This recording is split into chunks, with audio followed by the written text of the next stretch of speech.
शिवनगर की गलियां अंधेरे में डूबने को तैयार थीं। राय स्टार और ज्ञान भाई हमेशा की तरह डॉली की चाय की टपरी पर बैठे चाय और समोसे का लुत्फ उठा रहे थे। दोनों हंसी ठिठोली में मगन थे कि तभी टपरी का मालिक डॉली आया और बोला, बस करो बच्चों, अब घर जाओ, रात होने वाली है और मुझे दुकान बंद करनी है। ये सुनकर राय स्टार और ज्ञान भाई अपनी बाइक पर सवार हुए और वहाँ से निकल गए। डॉली ने टपरी बंद की। रात गहरा चुकी थी। वह अपनी चमचमाती लैम्बोर्गिनी में सवार हुआ और घर की ओर चल पड़ा। रास्ते में उसे सड़क किनारे एक लड़की दिखी जो अकेली खड़ी थी। डॉली ने गाड़ी रोकी और उसके पास गया। लड़की ने कम कपड़े पहने थे और वह बेहद खूबसूरत लग रही थी। डॉली ने पूछा, तुम कौन हो, कहाँ रहती हो? लड़की ने हल्का सा मुस्कुराया और दूर एक पुरानी हवेली की ओर इशारा करते हुए बोली, वहाँ। डॉली ने कहा, चलो मैं तुम्हें छोड़ देता हूँ। लड़की मुस्कुराई और कार में बैठ गई। कुछ ही मिनटों में वे उस सुनसान हवेली के पास पहुंच गए। दोनों कार से उतरे। डॉली ने पूछा, तुम यहाँ अकेली रहती हो? लड़की, जिसका नाम काव्या था, ने जवाब दिया, हाँ। फिर उसने रहस्यमयी अंदाज में डॉली को हवेली के अंदर आने का इशारा किया। डॉली जैसे सम्मोहित सा उसके पीछे चल पड़ा।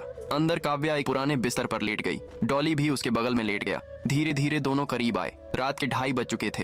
अचानक गर्मी से डॉली की नींद टूटी। वह हवा लेने हवेली के बाहर निकला। बाहर खड़े होते हुए उसकी नजर एक पेड़ के पीछे पड़ी जहां कुछ अजीब सा दिखा। वह पास गया तो देखा कि वहां कई लड़कों की लाशें खून से लथपथ पड़ी थीं। डॉली घबरा गया। उसने पीछे मुड़ा तो काव्या वहां खड़ी थी, लेकिन अब उसका चेहरा भयानक था। उसने ठंडी आवाज में कहा, बलात्कारी इंसान, और डॉली को मार डाला। अगली सुबह राय स्टार और ज्ञान भाई टपरी पर पहुंचे।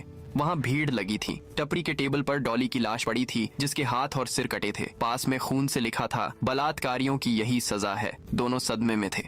वे दूसरी टपरी पर चाय पीने चले गए। अंधेरा होते होते राय स्टार घर वापस आ गया। ज्ञान भाई ने राय स्टार को उसके घर छोड़ा और वहाँ से चला गया। रास्ता बिल्कुल सुनसान था। तभी ज्ञान भाई की नजर भी उसी लड़की पर पड़ी। वह उसके पास गया, कुछ देर उससे बातें की और फिर उसने भी काव्या को लिफ्ट दे दी। लेकिन ज्ञान भाई को कहाँ पता था कि यह उसकी आखिरी लिफ्ट साबित होगी। अगली सुबह राय स्टार नींद से जागा और घर के बाहर खड़े होकर ज्ञान का इंतजार करने लगा, लेकिन ज्ञान भाई नहीं आया। आखिरकार राय स्टार ज्ञान के घर गया, जहाँ उसने देखा कि वहाँ भारी भीड़ जमा थी। तभी उसकी नजर ज्ञान भाई की लाश पर पड़ी। उसके पास ही खून से लिखा हुआ था, बलात्कारियों की यही सजा है। ये देखकर राय स्टार समझ गया कि इन सबको मारने वाला एक ही इंसान है। उसने इस रहस्य को जानने का निश्चय किया। रात होते ही राय स्टार उसी रास्ते पर पहुंचा। वहाँ उसने देखा कि किनारे पर एक लड़की और एक लड़का आपस में बातें कर रहे थे। फिर दोनों गाड़ी पर बैठकर तेजी से निकल गए। राय स्टार ने भी उनका पीछा करना शुरू कर दिया। आखिरकार वे लोग एक हवेली तक पहुंचे। राय स्टार भी चुपके से एक खिड़की से अंदर घुस गया। अंदर का नजारा देखकर वह दंग रह गया। लड़की और लड़का दोनों एक साथ लेटे हुए थे। तभी अचानक वह लड़की उठी और अपना रूप बदलकर टंग टंग साहुरी बन गई। अगले ही पल उसने उस लड़के की हत्या कर दी। यह देखते ही राय स्टार समझ गया कि वही असली कातिल है। अगर आपको भी इस वीडियो का भाग 2 चाहिए तो इस वीडियो को लाइक करें और कमेंट में लाल दिल भेजें। और वीडियो देखने के